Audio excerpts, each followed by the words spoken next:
Hi everyone. In this video, I'm going to interview Dr. Nicole Ditillo, Program Director at North Carolina State University's branch of College Advising Corps. Today, we're discussing tips on what to do the summer before senior year.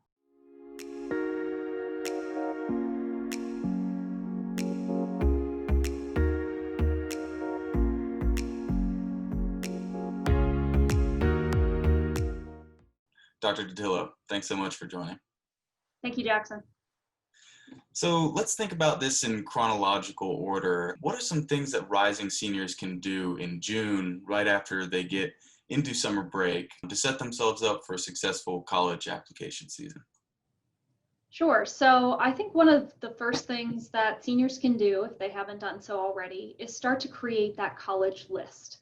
One of the things that we discuss quite a bit with the College Advising Corps is that match fit between a student, their academic abilities, and the institution that they're looking to apply to. In addition to some of these fit components of what is a student looking for and how can they find that fit between an institution and their own interests.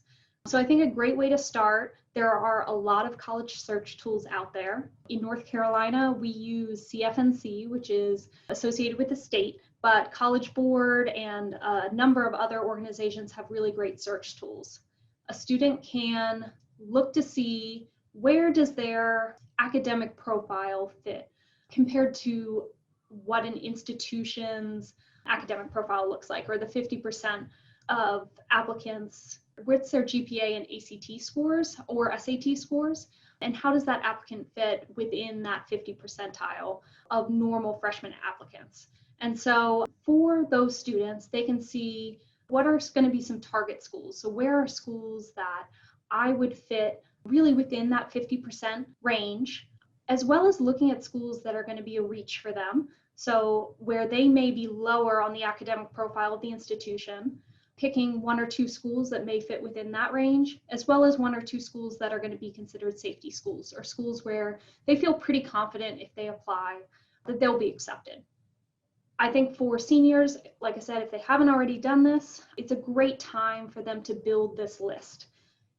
In addition to some of those academic components, students should also be taking into account what are some of the pieces of a college, or what are some of the experiences at college that I want to participate in. So is there a specific major if they know that they want to major in? Do I want to go to a large school? How far do I want to be from home? Do I want to study abroad? Or do I really enjoy watching college sports? So do I want to go to a school that has a large football team or soccer team or whatever it is that you're interested in watching? So taking some of those pieces and seeing where can I use that in the college search process to narrow down this list of academic fit schools or academic match schools, to kind of pull in some of these fit components. And with that fit component is also the financial pieces. College is a large investment, and so this is a good time to have that conversation between students and their parents or guardians to talk about what are the expectations in our family about how we're going to pay for college. How many loans do we want to take out? Who is paying for what portion of a college education? That's a good conversation to have before a student even starts applying, so that they're very clear about what kinds of institutions should they be looking at and how can they better prepare once it is time to actually put that application in. Great. So once students kind of are wrapping up creating that list and having those conversations, what's the next step? What should they do in July, maybe? Right. And so I know things are a little different now with COVID. There are components that a student can see just from the profile of an institution. So once they've got that list, again, if they haven't already done this, it's a good time to do a little more research into those schools. So maybe go from a list of 10 or 12 schools down to a list of about 5 to 7 schools. And a good way to do that is to do tours. The good news is that you can do these in person, or now in post-COVID times or in the middle of COVID times, you can do a lot of these virtually. A lot of institutions have virtual tours on their websites. I think another way to learn about an institution is to see if you can connect with people who are alumni of that institution or people who work at the institution, to try to get a sense of what is the culture at this institution? Is this a very highly academically competitive environment? And is that somewhere where I feel like I would be a good fit? Is this a school where sports are important? What are some of those pieces that are important when you walk around on a campus that make you feel like, yes, I'm here, this is my institution? And even if you can't do that in person, like I said, there are a lot of ways to do this virtually. So I think students should really take that month of July and do a deeper exploration of some of the institutions where they feel like they are going to be a good fit, also those safety schools and those reach schools, so they can really pare down that list. Great. So now what about August? That is when the Common App is released, correct? Yes, that's correct. So we talked about doing the college search. We talked about paring down that list. Now I think in August, it's time for students to start pulling together some of the components that they're going to need for an application. As you said, the Common App opens in August. So with that, you can start to see what are some of the essay questions that are going to be available or that I could answer for some of these applications. Now, not all applications go through the Common App, but I still think they have some really great essay prompts to get you started, and which could be used even for applications outside of the Common App. Another thing that students can start to get together are those recommendation letters. So start to pull together a list of who are the people who really know me well and can speak to my ability to excel in college, whether that may be a teacher, a school counselor, sometimes even a coach who may play an additional role, maybe both a teacher and a coach, and can speak to your leadership abilities. If you're part of any extracurricular activities, someone who is part of that. So start to pull together that list and the documents that you would want to provide to those recommenders so that they can write the best recommendation letter for you. Some high school students, many high school students, may have resumes, and so this would be a good time to take a look back at that resume. Is there anything that could be updated? And then provide that resume to your recommenders, as well as a list of the institutions that you plan to apply to. And then I think the third piece would just be to do an audit of your own really academic transcript. And so thinking about what are the academic requirements of the institution where I want to apply, and have I taken the correct courses to prepare me so that I can apply for this institution. And so senior year, before you jump into the classes, if there's an opportunity to work with your school counselor, or if you are lucky enough to have a college coach or a college advisor, working with those individuals to say, is my coursework in alignment with the coursework that I need to apply, and do I need to make any changes? I think those are three pieces that if a student does that ahead of when a lot of these applications open, they're going to save themselves a lot of stress in the long run.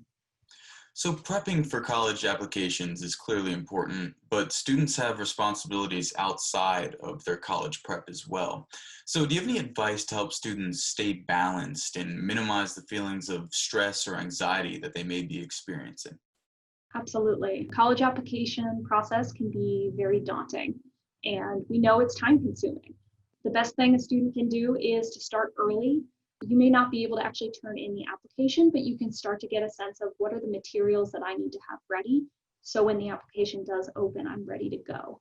The college essay seems to be the thing for our students that takes the most time and I think is the most intimidating. And so for a student, if they can start to work on that college essay, even a rough draft over the summer, I think that will be hugely beneficial and take some stress off of their plate.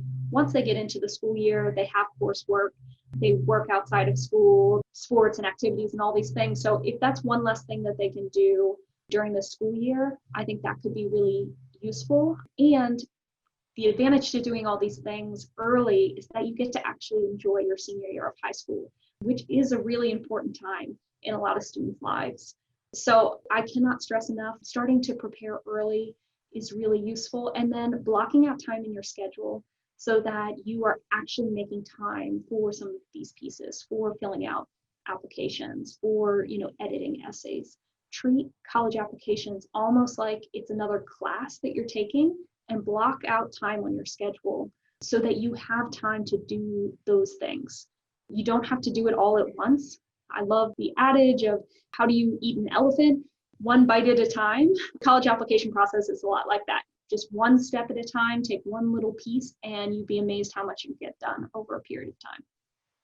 Great. So did we miss anything? Is there anything else that you'd like to add?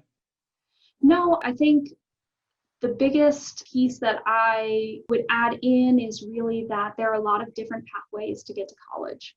Many students apply for four-year institutions, but many students start their career at a community college or potentially at a college that's closer to home, and then they may transfer to a college further away. So all of these pathways are valuable, and I would just encourage students to think a little bit about some of the different options, not only what's going to be the best option for me academically, but what are going to be some of these good options for me financially and for my family, because this really is a family conversation to have.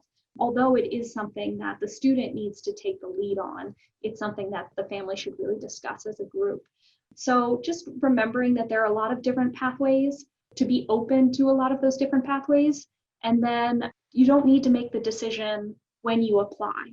So I think that's the other mistake that students make, is they get very, I'm going to say, stressed out about where they need to go when they turn in those applications, when the reality is turn in the applications and then see what schools come back with. See what kind of financial aid, grants, loans, scholarships come back to make the school that you want affordable, and then you can make the decision. But that stress doesn't need to come early in the process. You can make those decisions a little bit later down the line.